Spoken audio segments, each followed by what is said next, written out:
Monsters have been the face of our irrational fears and captured our imaginations since the beginning of civilization. Like our fears, they come in all shapes and sizes and meet us in our nightmares. They can be physical manifestations of evil, serve as metaphors that reflect our current anxieties, or they can be cautionary tales about the consequences of man's meddling with the natural order. Movies have been the perfect medium to explore the darker corners of our minds and help create the iconic representations that we will forever associate with these movie monsters.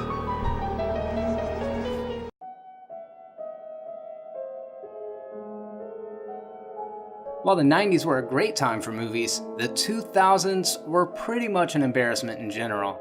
An artistic dead zone where popular culture was having an identity crisis. Or maybe that was just me. Don't get me wrong, you can always find a few diamonds in the rough, but for the most part, everything was nu metal, blue and green filters, black leather, and slow-mo. The matrixization of Hollywood had set in, and no genre was safe. Case in point, 2003's Underworld. This movie borrows imagery from Blade, The Matrix, The Crow, and so many other movies it's impossible to listen. But it did have a couple of things going for it, like kick-ass werewolf designs, and Kate Beckinsale in tight black leather. 2007's 30 Days of Night was a dark movie. Like, I couldn't see anything. No? Actually, it's dark because of how bloody and visceral it is, and because it takes place in a town where the sun doesn't rise for an entire month. It stars Josh Hartnett as a sheriff forced to protect his town from a horde of nasty vampires. It portrays them as like vicious monsters with superhuman strength, more interested in ripping your guts out than seducing you. And they also snarl like velociraptors. It's tense, it's fast-paced, and it's violent as hell. It's a good horror movie based on a graphic novel, and it's actually a really good addition to the vampire canon. Too bad, Tales from the Crypt actually did the exact same premise on HBO a long time ago. And on the opposite end of the spectrum, we have 2008's adaptation of Stephenie Meyer's Twilight, the movie that threatened to forever taint the legacy of the vampire with an entire 5-part series.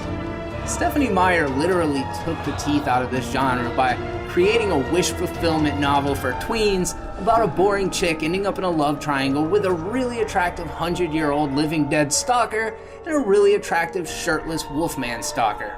Who will she choose? And why should I care? Never has necrophilia and bestiality seemed so unappealing. While American authors and filmmakers were stateside, wrecking our love of vampires, the Swedish released a film called Let the Right One In, based on a book of the same name. It's about a bullied outsider in a housing complex who meets another mysterious outsider that carries more than one secret. As their friendship grows, it blossoms into a romance that literally knows no bounds. It's probably the sweetest coming-of-age revenge vampire movie I've ever seen. And it has an ending that will make you want to stand up and cheer, despite how disturbing it actually is. Believe me, this film pumped some much needed blood back into this genre. Daybreakers is a 2009 film that was directed by the Spierig brothers. In the near future, mutant vampire bats turn a large population into vampires. It stars Ethan Hawke as a hematologist vampire attempting to create a blood substitute when he gets tangled up with a human resistance that want to save humanity. Willem Dafoe plays this fearless leader of the human rebellion that actually used to be a vampire, and then Sam Neill is the antagonist. He's the head of an evil corporation that Hawke works for. Vampires here are separated into two categories. The civilized ones that have adapted thanks to some swanky new technology and their human blood farm, and the subsiders, nasty bloodthirsty monsters that have been feeding on other vampires due to the dwindling supply of harvested blood. It's a well done amalgam of horror, sci-fi, action, and pretty much anything else you can think of. And it does an excellent job with world building and atmosphere. It's a high concept movie, and despite the fact that we've seen a ton of these tropes before, we've never really seen them arranged like this. Today, the days of vampire action romps are for the most part behind us, save for the occasional Underworld sequel. But for the most part, what we have seen are creative micro-budget films that deal with deeper themes and actually show reverence for these characters. Abraham Lincoln Vampire Hunter ain't one of those movies. Timur Bekmambetov returned to the genre that propelled him into Hollywood filmmaking. This movie did fulfill the promise of being the best vampire movie to feature a US president, but that's about it. With a title like this, you'd expect it to be a dumb, fun ride, but nobody there got the memo. It's too serious to be a good comedy, and it's way too fucking silly to be a good horror or action movie. It's an awkward mix of horror, history, and again, Matrix-style slow-mo action sequences, and honestly, it was a relic by the time it was released. Skip this stupid movie. Only Lovers Left Alive is easily the most hipstery vampire film ever made.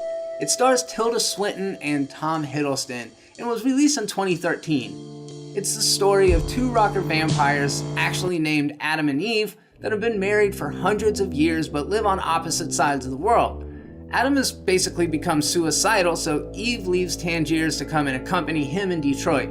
The two live among books and albums and roam the empty streets at night, feeding on a substance that's actually called the good stuff. It's all somber and reflective, kind of like a Jim Jarmusch movie. What? Apparently it is a Jim Jarmusch movie. It's a ponderous film that actually earns extra points for giving a subtext and vampires that reflect today's world. It also features great performances by its two leads, as well as one by the late Anton Yelchin. In 2014, the world got its first Persian-language black and white vampire western. It's the story of a lonely female vampire that roams the streets of a ghost town, feeding on those that are unfortunate enough to cross her path. Just a year after Only Lovers Left Alive, and American audiences get a taste of another hipster vampire movie. This one stuck with me though, and I believe it's one of the most inventive entries into the entire genre. It's like a mix between Amelie and Pulp Fiction or something. It's dark and understated, it's all shot in black and white, and it features a lot of heart for a movie about a character that doesn't have a pulse. And to wrap it up is 2014's mockumentary vampire comedy, What We Do in the Shadows. Vladislav is a bit of a pervert. This is my torture chamber. Deacon's like the young bad boy of the group. I'm supposed to pay rent, but I don't. This New Zealand film features Jermaine Clemens from Flight of the Conchords and director Taika Waititi, director of the upcoming Thor Ragnarok. You led a vampire hunter. It's hilarious, and it encompasses so many tropes from the genre that it should be viewed as a condensed version of the history of vampires in film. It's based on a short film and was in development for over 5 years. Obviously, it's a loving send-up because you can't make a movie so articulate without knowing the lore of vampires inside out.